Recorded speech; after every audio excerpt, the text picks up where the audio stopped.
The world's billionaires are using artificial intelligence and the power of corporations to control your life, to change your values, and transform society. This is all part of something called the Great Reset, which sounds like a conspiracy, but unfortunately and terrifyingly, it is extremely real. And there really is no better person to talk about this than one of my favorite guests, and that is Justin Haskins. He's just written a new book with Glenn Beck called Dark Future: Uncovering the Great Reset's Terrifying Next Phase. So this can be an overwhelming conversation. We've talked about it several times, but there is optimism and positivity that is woven throughout this conversation. It's going to be a two-part conversation because with Justin, I could talk 3 hours. Oh my goodness.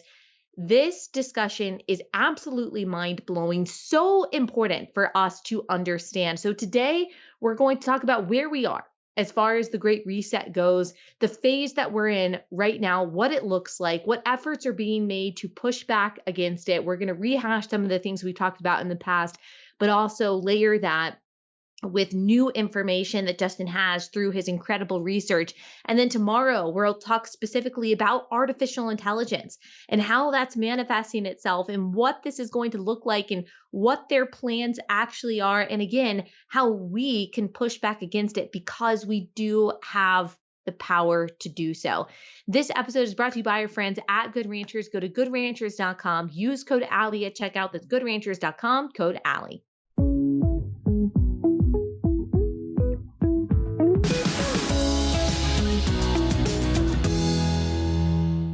Justin Haskins, thanks so much for taking the time to join us again. All right, we're going to get into some of the craziness as we always do. But first, let's talk about your book. This is now multiple books that you've written or helped write about the Great Reset. This one is Dark Future: Uncovering the Great Reset's Terrifying Next Phase.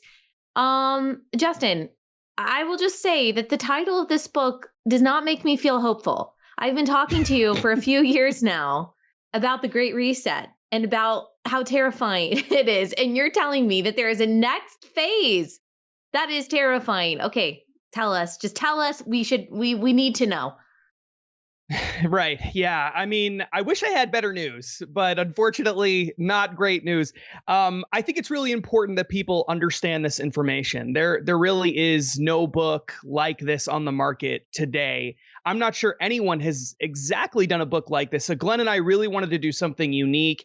While we were doing research for the last book about the Great Reset, laying out the foundation for social credit scores in the United States, woke corporations, explaining why society seems to be falling apart, why it's bursting at the seams, why nothing makes any sense anymore. One of the things that we came across was this movement amongst Davos elites, and that includes the World Economic Forum and all those people, but also Joe Biden and John Kerry and all of the people who are in our own government as well. One of the things we came across is that they are planning for a future. They're not just looking at how to transform America today. They're looking at how to transform America over the next 10 years, 20 years, 30 years. And the primary way they plan to do it is to transform the world through emerging technologies like artificial intelligence, like central bank digital currencies, like quantum computing and algorithms that are directing public policy decisions and even sentencing decisions in criminal court cases. All kinds of really crazy stuff that's going on with technology. The elites and big corporations and big tech companies, they want to use this technology to change the world. And the way that they're planning on doing that is by embedding all of these technologies with ESG, with social credit scores, with woke ideology, so that in the future, artificial intelligence and a whole bunch of other technologies have these left-wing values embedded in them, designed in them right from the very start. And so as these things become more influential in our lives, as they become more influential in government, the world is going to shift toward left-wing values, and most people will wake up and they won't even realize why it happened or how it happened or who's making these decisions. Everything around them will just be completely different.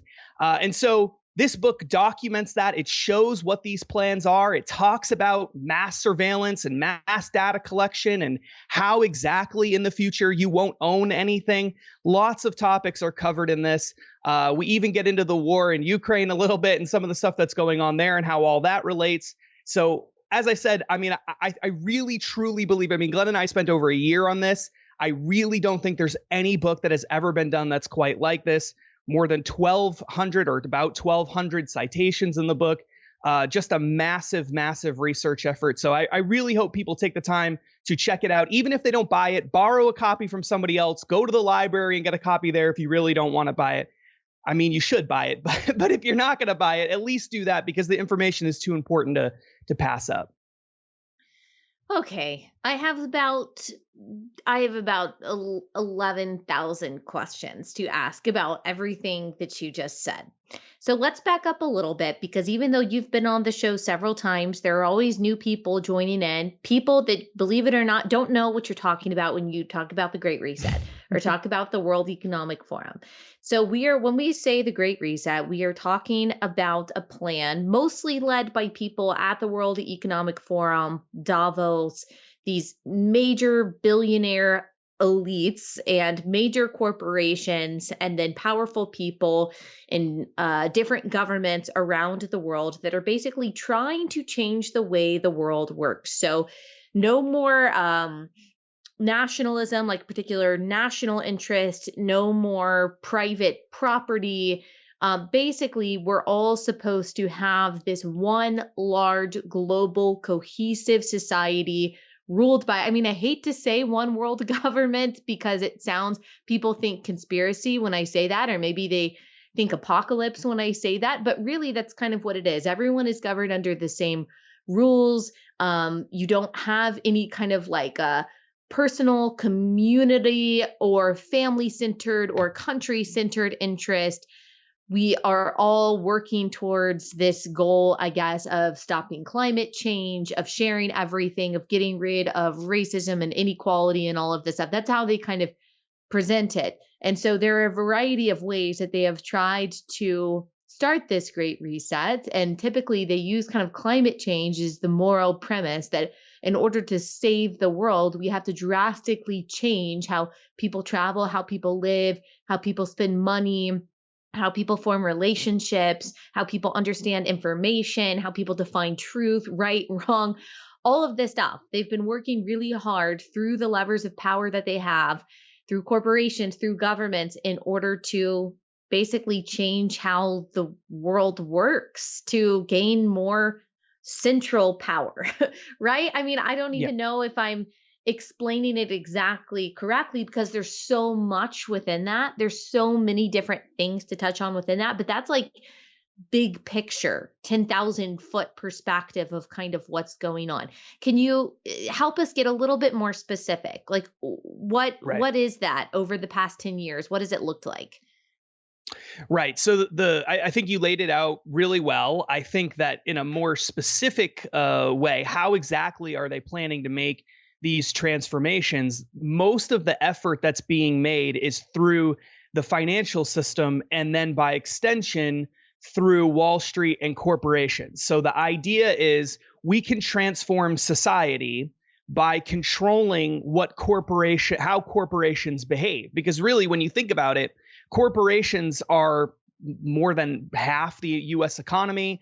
Much of our culture, much of what we do and see on television and on the internet is all shaped by corporate action. And in the past, corporations traditionally, like all businesses in a market-based economy, they're basing their decisions on what products and services they offer people largely on supply and demand and what they think consumers want. And sometimes there's a little bit of guesswork in that, but that's basically the motivating factor. We want to make more money by providing people with goods and services they want. Well, the whole point of the Great Reset was to get all of the most influential institutions, banks, central banks, big corporations, Wall Street firms like BlackRock and Vanguard and State Street, global advisors and things like that, all on the same page, so that instead of looking at consumer demand as a way of determining what products and services should look like. We're going to transform the world by forcing people, in effect, to accept whatever products and services we think people should have in order to not only battle climate change, but change culture, right? So if you want to know why Target is going all in on, LGBTQ stuff, is it because Target cares about LGBTQ suddenly and they didn't care about it before?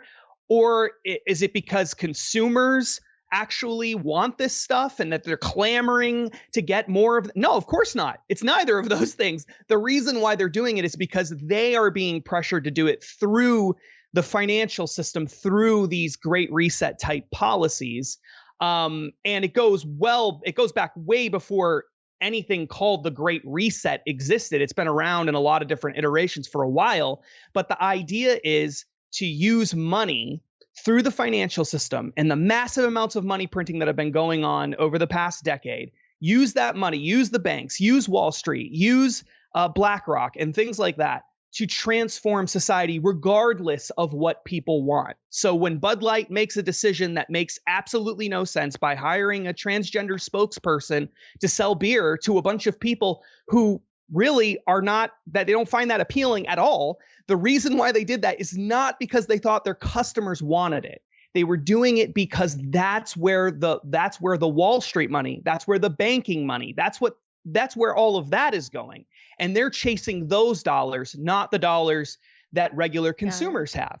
And so that, I think, is how the Great Reset works. And so ESG, social credit scores and things like that is the sort of control dial for how elites are transforming society. It's how they're pushing these changes. It's how they know who the good guys are and who the bad guys are in the economy.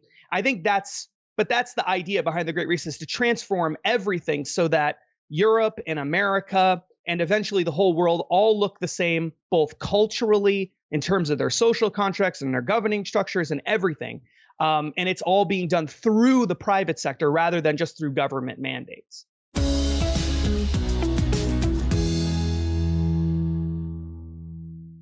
Okay, quick pause to tell you about our first sponsor for the day, and that is Adele Natural Cosmetics. I love Adele Natural Cosmetics. I really like the quality of their products and that they use all natural holistic ingredients in every product that they make. Everything is made in the US, and it's actually good for your skin. I'm wearing their foundation right now, actually, and I use their facial cleanser and their moisturizer all day, every day. I absolutely love their stuff. And I love that they're a pro-life Christian family-owned company. So I can feel really good about supporting them. They're really just the best people. They send me so much encouragement and they stand for the things that are right. Go to AdeleNaturalCosmetics.com. Use code Allie for 25% off your first order. That's AdeleNaturalCosmetics.com, code Allie. AdeleNaturalCosmetics.com, code Allie.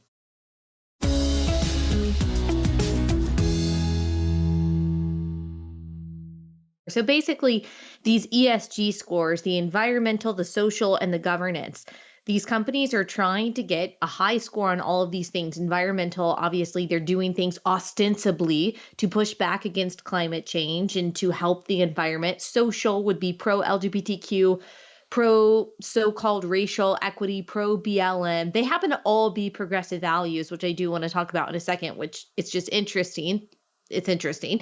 And then the governance piece, who they're supporting, what kind of policies they're supporting. Again, mostly kind of progressive policies. And so they want a high score on all of those things so that they make sure that they are having the approval, not of their consumers, but of their shareholders. You mentioned these major, huge global companies, these behemoth companies like BlackRock and Vanguard, and then, like you mentioned, the Wall Street dollar. So that's what they're looking to. They're looking to their approval, not the approval of the consumer, because that's really how they're making their money and how they're grounding their power, those ESG scores.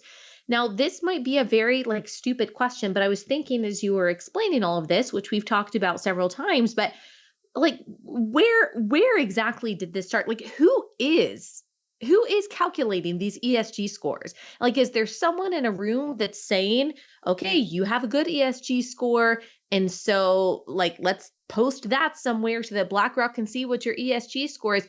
Who is calculating these ESG scores?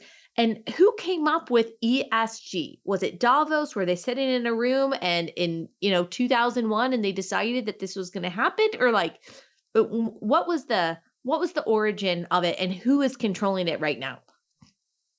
Yeah, so there are a whole bunch of ESG scoring metrics that exist.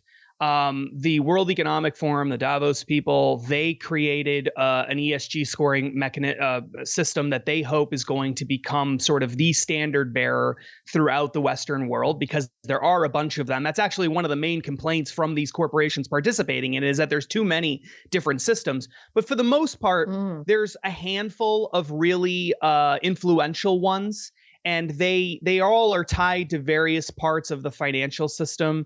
For example, Moody's Investor Service, which a lot of people have probably heard of, a big Wall Street firm. They do a lot of bond ratings and things like that. They have an ESG scoring system, and that ESG scoring system impacts bond ratings. Bonds are sort of like a way for corporations to raise capital. Governments do this as well, to raise capital for various projects or things like that. They will offer, they'll ask for money, and in return for that money, they'll promise to pay back that money plus interest. Okay, that's what a bond is. Your bond rating is your likelihood that you're going to pay this back. That's what it's supposed to be. But now it's your likelihood that you'll pay it back plus how well you score on ESG and other woke metrics. Okay, so both of those things are now tied into it. So you have ESG scores from Moody's and from Fitch Ratings, which is another big company that does this kind of thing. You have you have companies that are dedicated just entirely to this, and every big corporation has basically an ESG department whose sole job is to produce ESG annual reports, touting how well they're scoring on these various ESG metric systems, so that they can be in the good graces of these Wall Street investment firms and others. And it's not just Wall Street investment firms, it's also banks and financial institutions who are saying, we're not going to do business with people or even whole industries if they score really poorly on their ESG metrics. So it's Wall Street, it's central banks, and then it's Wall Street, it's private banks. There's some central bank activity in this area now. And then there's even talk mostly in Europe right now to make this a government mandated system, so that you're going to have a government mandated ESG scoring system. And if you don't comply with that system, then you're going to be you'll be penalized in some way or not allowed to operate within the European Union. And that's going to tie up all kinds of American companies that do business in Europe or do business with businesses who are located in Europe. And so this system is expanding dramatically. There's a whole bunch of different players involved in it. But I think that the most important thing for people to keep in mind is that almost every large corporation, one survey I saw recently, I think it was 96% or so of US major corporations have ESG reports that they produce every single year. Okay. They have ESG departments, whole staffs just trying to prove how woke they are. And that is the thing that is pushing all of these changes that we see in our society. It's all happening through this ESG system and all of these forces that are being coercive or even imposing these values on corporations so that they have no reason to resist it. They want to go along with it because they'll make more money and they'll keep their investors happy and they'll keep the banks happy and they'll keep the government happy. And that's all they really care about, unfortunately. Yeah. Some companies, it seems like, care more than others. And I'm curious about that. Like some companies we know have a great, quote unquote, ESG score. And then other major companies, like surprisingly, like Fidelity Investment, they don't have a great or a high, super high ESG score. And I've seen some of the policies that they've enacted over the years, maybe because they have a lot of, they have a lot of locations in the southern part of America. Like, why don't companies who you would think would really care about their ESG scores, or you would think would be super progressive, like, why do they, I don't know, hinder themselves at all? Like, some companies aren't going all in on ESG stuff. Even Bud Light, you could see that they kind of did a little bit of an about face after the whole Dylan Mulvaney thing, and they kind of got freaked out. And they started, producing commercials that would appeal to the frat parties in, Alabama and Georgia. And they put the marketing lady on leave who had chosen Dylan Mulvaney. So it does seem like some of these major corporations, while they say they care about their ESG scores, they're not going all in, and they still care at least somewhat about their conservative employees and consumers. So why is that tension still here? Yeah, I mean, I think that a lot of it depends on the people who are running the ESG. So there's a few different things. The BlackRocks of the world who own massive amounts of shares, where do they, because it really all comes down to how much you want to enforce it, right? So you can have a bad ESG score, but if BlackRock doesn't want to punish you for having a bad ESG score, for example, or State Street Global Advisors or Bank of America, if they don't want to punish you, then they don't necessarily have to, right? So it kind of comes down to how important it is for them to hold these companies' feet to the fire. And in some cases, they really want to do that, and they're trying really hard to get those companies to change. And in other cases, they use it as just sort of a light pressure to get companies to change. So why is it that Bud Light is not being, forced to go all in and is only kind of halfway in? Well, because beer really isn't that important to transforming society. I mean, that's the main reason. Some of the companies that have sort of mediocre or bad ESG scores are the companies that are most important. And the reason they have bad ESG scores is to try to force them to transform even more than they already are. One of the best examples of this is that prior to all the really crazy social media bias shutdowns and all of that stuff, when they were still somewhat trying to be a little bit fair, you still had Donald Trump, for example, on these social media platforms. There was an ESG report that was produced about Facebook. And in the ESG report, Facebook got a very, very mediocre rating. And then when you actually read through why they got the mediocre rating, which you had to go read like a report cited by another report and all of this other stuff, it wasn't necessarily easy to find. They did that on purpose. What you discovered was the reason they got a bad ESG score was because they didn't do enough censoring. They needed to do more censoring. And even though they had been censoring conservatives for a while, they weren't doing enough of it. And one of the main things that these people who are giving them a low score pointed to was that Donald Trump was still on the platform. Why is Donald Trump, even as he was president of the United States, they were complaining that the president of the United States was allowed to be on Facebook's platform. So not long after that, it was probably within a year of that happening, Donald Trump was no longer on Facebook's platform. That's the kind of thing that's the kind of transformation that you want to see if you're trying to rework society, right? So you don't want to give companies good ESG scores that are the important ones unless they're doing everything you want. Otherwise, they have no reason to change society even more than they already are. So I think that's the main reason why you're seeing some companies are really being pushed into it, and then other companies are just kind of dancing around it. It's because BlackRock doesn't care about every company. Bank of America doesn't care about every company. They only care about the really important ones.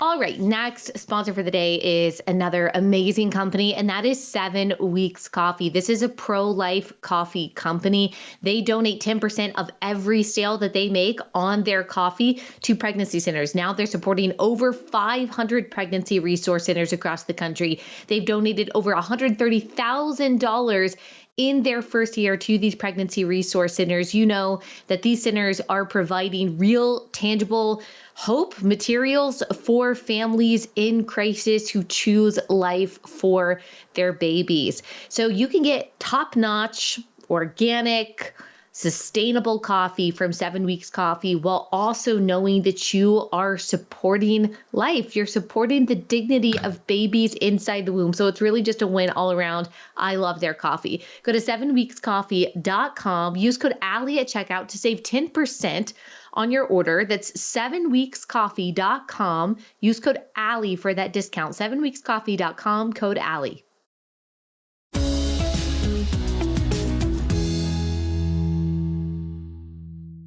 It does seem, though, like even Target, when there was that huge backlash against the disgusting products that were being marketed towards children back in May and June, they issued a statement. They moved some of the stuff to the back of the store. They said it was for safety or whatever, but there does still seem to be a little bit of trepidation when it comes to upsetting part of the customer base.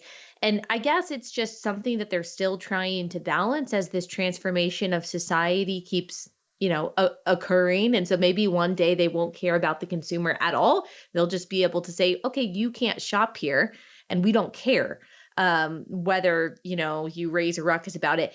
But does it, in the interim, like while we are still in the midst of this transformation, does it have any effect for people to say, okay, I'm not going to use these companies that are actively working against me in the name of ESG? Yeah. Without a doubt. I mean, the whole goal here is still to make money for these corporations. It's just what they're trying to do is balance making money from Wall Street and banks and central banks and government with making money from consumers. And there's a balancing act here, because what Wall Street wants is they want to make money too, but they also want these corporations to transform society, right?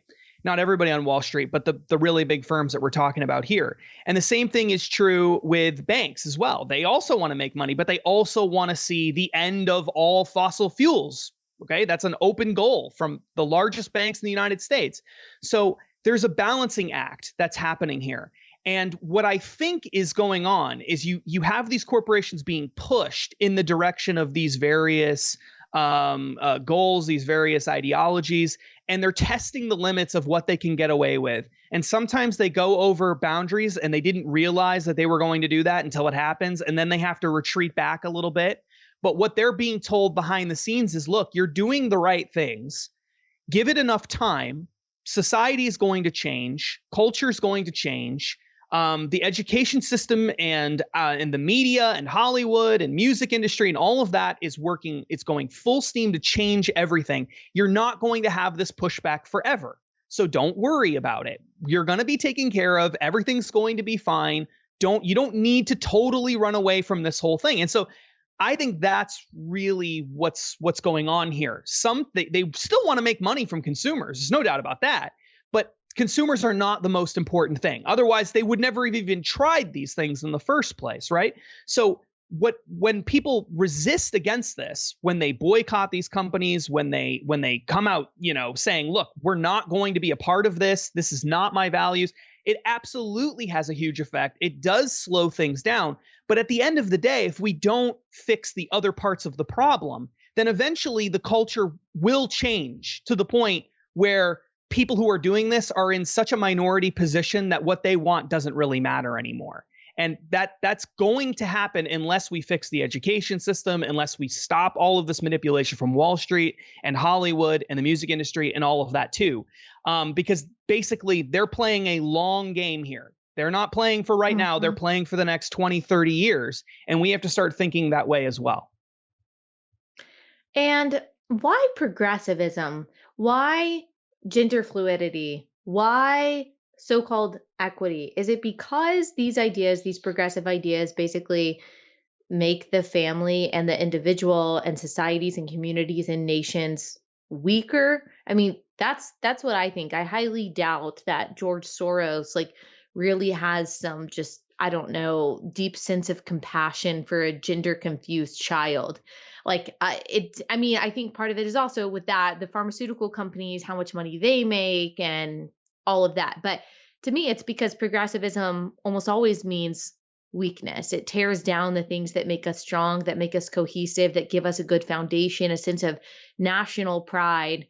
So is that why, it's the progressive values that they're being pushed to espouse?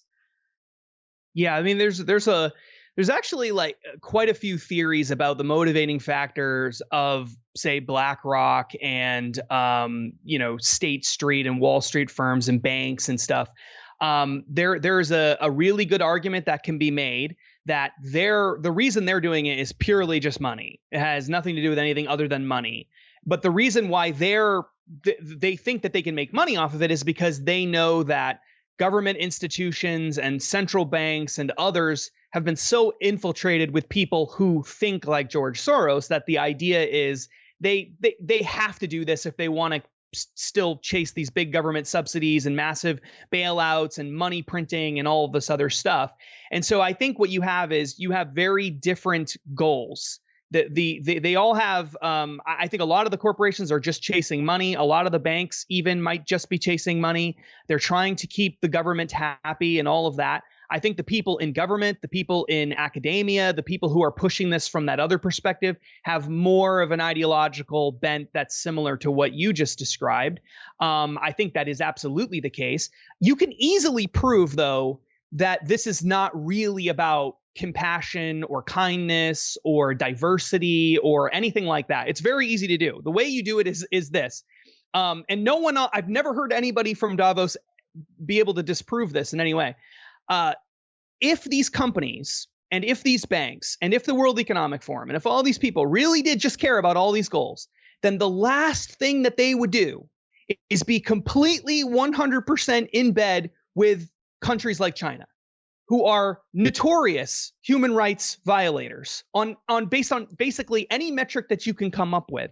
And yet, despite that, they're all completely in bed with them. I mean, BlackRock has sweetheart deals with China. Klaus Schwab is going to China, praising how wonderful they are. We have so much evidence that shows the tight connection between corporate America and corporate Europe and the banking system and all of that and China, where they are notorious human rights violators. You can't say you care about all these different things, including climate change, including the environment, because China doesn't care about those things either.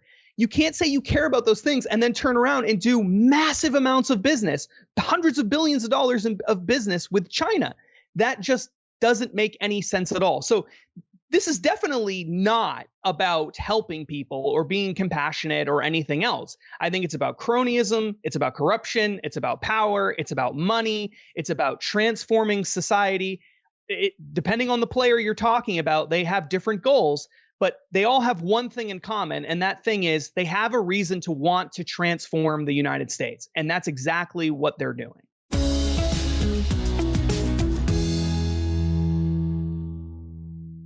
All right, let me tell y'all about a new sponsor that I have, and that's Jase Medical. I've talked to you about them, I think, once before, but I want to make sure that you know about them because this is a really cool and unique service that they offer.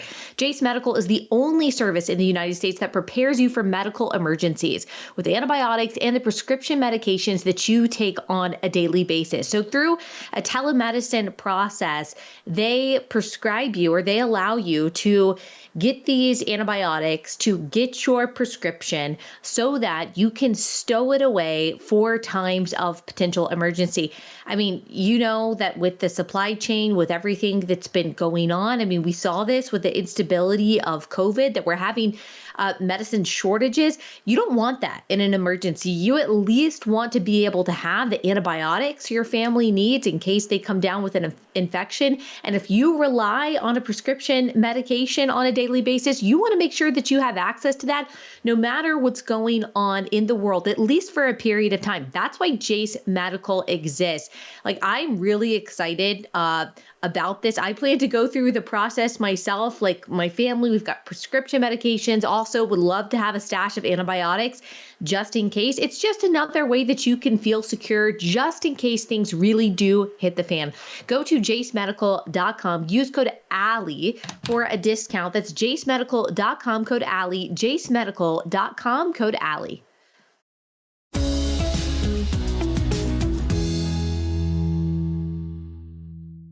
And yet, right now, there is kind of this parallel economy among conservatives happening. And I mean, I have a lot of these sponsors on my show. They're Christian conservative companies. They're not major corporations, but they're growing successful because people are realizing the things that we're talking about, or even on a more like a obvious scale, these companies are supporting values that we don't agree with. And so they're looking for alternatives.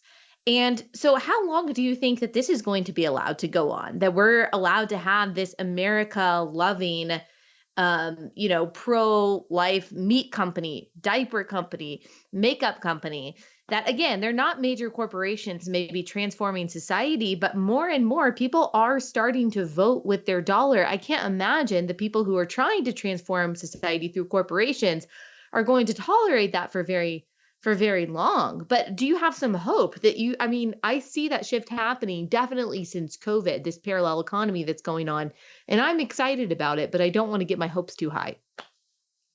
Yeah, the whole so first, the not so good news. The not so good news is the reason why the left has chosen this strategy for the Great Reset, working through the financial institutions and government, but mainly through financial institutions in Wall Street, is because even if you have these new companies that emerge, if you can get all of the banks and all of the financial institutions together, insurance companies are part of that too, by the way, and they all say, we're not going to do business with these people. So payment processors aren't going to do business with you. Banks are not going to do business with you. Big tech companies are not going to do business with you. Then you basically can't exist. You can't. You just can't function without a bank account in this society. You just can't. And you could start your own bank, but all the banks, for the most part, most of the banks are basically beholden in one fashion or another to larger banks and eventually to the Federal Reserve. And the Federal Reserve is ultimately made up of a bunch of private banks as well. And so they've come up with a really ingenious way to force kind of everybody to go along with it. Once they realized that they could print lots and lots and lots of money, give it to the financial institutions, and then basically the financial institutions could tie all kinds of strings to it through ESG and other stuff, they realized that there really is almost no way to stop it without some sort of regulatory changes. And I think they were banking on nobody ever figuring out that this was happening until it was too late. And that kind of upended everything when they launched a Great Reset campaign in 2020. And everybody was like, whoa, you're talking about some crazy stuff here. And once people started looking underneath the hood, they realized all of this stuff is going on. Now, the hopeful part of all of this is it can be stopped through regulatory changes that basically say, look, financial institutions, if you are a bank, if you're a bank, if you're a central bank, if you are an insurance company, you have to offer products and services to people based on financial considerations. That's your industry. That's your business. You can't say we're not going to offer you a bank account because you said something nice about Ron DeSantis on Twitter and we don't like Ron DeSantis. Right now they can do that and in a lot of places. And so that's that kind of thing, which is starting to be talked about by state lawmakers. It has been formally proposed in a bunch of states. In Florida, they actually passed a law that stops banks from discriminating in that way. And so it's the first one that's ever been done like that. There are bills in Congress. Unfortunately, Republicans don't have control of Congress, so they can't get it passed yet. But they have bills in Congress that would do that. So if Republicans do end up taking control of Congress and the White House at some point, they probably will try to pass a bill that will stop banks and financial institutions and insurance companies from doing this kind of discrimination. And then you really can have a parallel economy because the bank and the insurance company can't go to you and say, well, you don't have solar panels on your house, so we're not going to give you a mortgage, or we're not going to give you insurance, or whatever. You don't drive the right kind of car, so we're not going to insure the car. We're not going to give you a loan to buy one. These are the kinds of things that they're starting to do. And there are ways to stop it. And we need both the parallel economy and those regulatory changes. And unfortunately, we don't have either one fully fleshed out yet, but there is reason to believe that we are at least talking about it and moving in the right direction, which is a really great thing, because just a couple of years ago, nobody was really talking about this in the same way. Right. Right. And obviously you and Glenn have played a big part in that.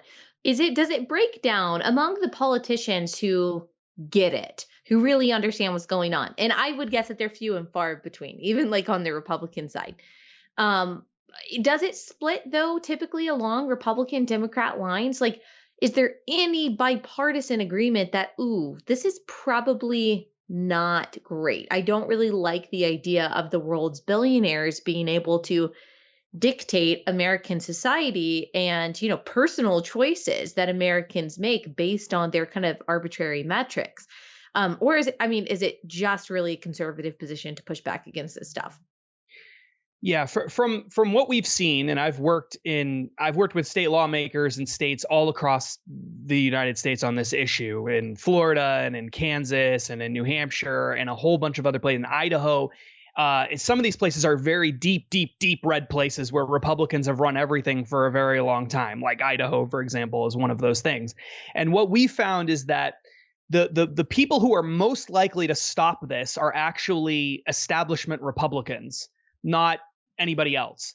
Democrats, for the most part, Republicans. Yes, establishment Republicans, the people who are usually in positions of leadership. Okay. I didn't know what you mean by establishment, because when I think establishment, I think like Lindsey Graham, Mitch McConnell. Those people too. Yeah, Okay. those kinds of people, but at the state level, they're the ones most likely to derail this. Now, Democrats, for the most part, say they're opposed to it. They don't. I mean, well, they say that they're opposed to rules that would regulate these things. And they have bizarrely, in many places, taken the position, it's like you're in the Twilight Zone, where they start talking about the necessity of this is the free market and we have to promote free market economics. And all of a sudden they're lecturing people like me about the virtue of free market economics whenever we're talking about stopping a bank from denying a person access to banking services purely because they're a Republican. Now I'm being told that's free market economics. It's absurd. But Democrats, there's a wing of the Democratic Party. Ironically, it's really the socialist wing of the Democratic Party that really does not like this sort of thing. They don't want big corporations and big banks and financial institutions controlling society. They think government should control society, which I don't agree with and you don't agree with. That's what they want. But they definitely don't want the Davos crowd doing it. And that's why you don't ever see people like AOC or Bernie Sanders or people like that in Davos at the World Economic Forum giving speeches about ESG. You don't ever see that because really this is about elites versus everyone else. It's not really a socialist movement per se. It's more of an elitist movement. It's more about centralizing the power and wealth. And so in places where we've had Republican leadership say, hey, we have to put a stop to this, we've seen the most amount of progress. And that's why in Florida, they were able to pass sweeping anti-ESG legislation relatively quickly without a whole lot of pain or resistance. And it was because it started at the top, right from the very beginning. Ron DeSantis came out and said, we're not going to allow this. The head of the Senate came out and said, we're not going to allow this. And the head of the House came out and said, we're not going to allow it. They all came out together at the same time and everybody fell into line. In other places, you have the leadership, Republican leadership of these legislatures, like this happened in Idaho, where the Republican leaders came out and said, sorry, but we can't regulate banks, or sorry, but we can't regulate insurance companies, or we're not going to go along with this for XYZ other reason, or they kill it and they put it off to another time, or they change the bill at the last minute. So I think that that's the biggest obstacle that we face. I think it really does come from them. Republicans actually control most states in the United States, and they have for a while. The problem is we can't get the establishment Republicans, we can't get the Mitch McConnell types to do the right thing on this, probably, unfortunately, because they've been corrupted by big business and special interests and bank lobbyists. And we know that from, in some cases, for a fact that that's what's going on. But hopefully enough public pressure can force these people to do the right thing. Okay, so you said that it's establishment Republicans that are most like including like a McConnell or Lindsey Graham to push back against this, but it's hard to get them to actually do the right thing. Is that what you're saying? Yeah, no, I'm saying they're the ones that are most likely to try to kill any attempt to stop Oh, okay. ESG I and banking and misunderstood. stuff like that. I Yeah, misunderstood. they're So, okay, I thought that you were saying the opposite. Actually, I thought that you were saying that they are the most likely to uh, be anti ESG. That makes a lot more sense now. So, the yeah, establishment Republicans are the ones who are the most likely to oppose, to be anti ESG stuff for everything that you yeah. just They explained. don't want Got to it. regulate banks. They don't want to stop them from doing the ESG stuff. They don't want to regulate the insurance companies and stop them from using ESG as a way to control Okay. people. The establishment are the ones that are standing in Got the it. way of the reforms that we need to fix this problem.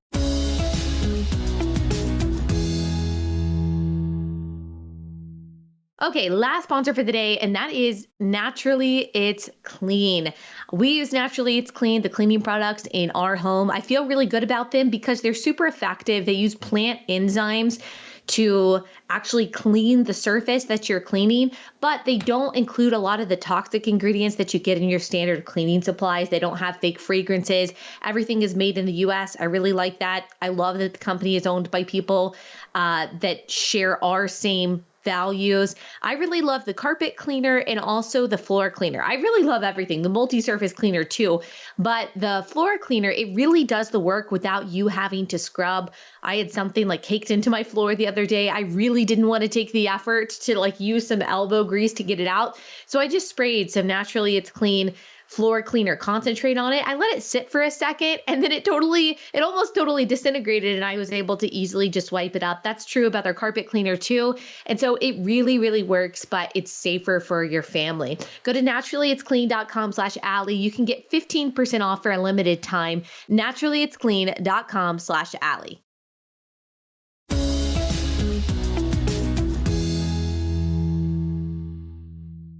So, when you're looking at the presidential candidates on the Republican side, I mean, I think we know where Joe Biden or almost anyone who runs Democrat. I don't know about RFK Jr., but I think we know where the Democrat ticket would stand. But when you're looking at the primary field on the Republican side, what candidates do you think get it the most and would be most likely to say, nope, we're going to do everything within our power to stop this stuff? Yeah, that's a great question. I've actually reached out to a lot of the presidential candidate campaigns to get an answer to that question. I think that the ones that immediately come to mind, the ones that I'm 100% certain about, are Ron DeSantis, based on what he's done in Florida, would probably be the toughest or as tough as anybody else. I doubt anyone would be tougher than him on ESG. If he took what he did in Florida and he did it at the federal level, it would go a long way towards solving this problem for as long as that law is in place. Vivek Ramaswamy has been a huge opponent of ESG. There's a lot of good things that he said about ESG when it comes specifically to the financial institution part of it, which I think is the biggest part of the problem. He sometimes comes across as maybe a little bit weaker on that than like a Ron DeSantis would be. But for the most part, I think he would probably do the right thing as well. When Donald Trump was in office as president, one of the last things that his administration did was try to stop this problem by passing a regulation through an agency called the OCC. That's the Office of the Comptroller of the Currency. They regulate a lot of banks. And they passed a rule basically saying large banks can't discriminate on non-financial factors. And it actually had been approved. It went through this really complicated regulatory process. And then before it could actually be enforced on anybody, Joe Biden came into office and then immediately killed it. That was literally the first week in office. He killed that regulation. But that gives hope that Donald Trump, or at least people in his administration, would be doing the right thing on this as well. I reached out to Nikki Haley's campaign and asked about this. And basically I was told, Nikki Haley thinks ESG is terrible, but they didn't give me any specifics at all about how she would address it. Tim Scott and people and some of the other candidates that kind of are on that level really haven't done or said a whole lot about this. So I would say that the candidates who are the strongest on this that we know about so far are Vivek Ramaswamy, Ron DeSantis, and Donald Trump. Those are probably the three biggest ones that you could count on for doing something really positive about this.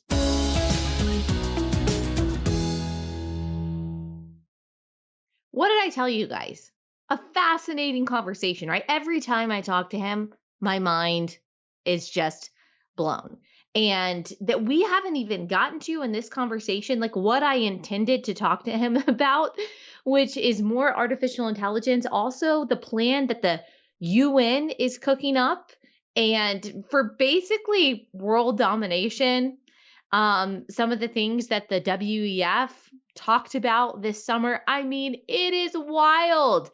And it's so important for us to know. It's so important for us to see the big picture. What is behind all of these social, cultural, moral, legal changes that are going on? There is a huge agenda at play here, and artificial intelligence plays a really big and important part of that. So he's going to break all of that down for us tomorrow. Sorry for having to split this up, but we just had to. But you do not want to miss tomorrow's conversation because, again, just fascinating, mind-blowing with some more optimism and hope. I promise you that. All right. Thanks so much for listening. Meet us back here tomorrow.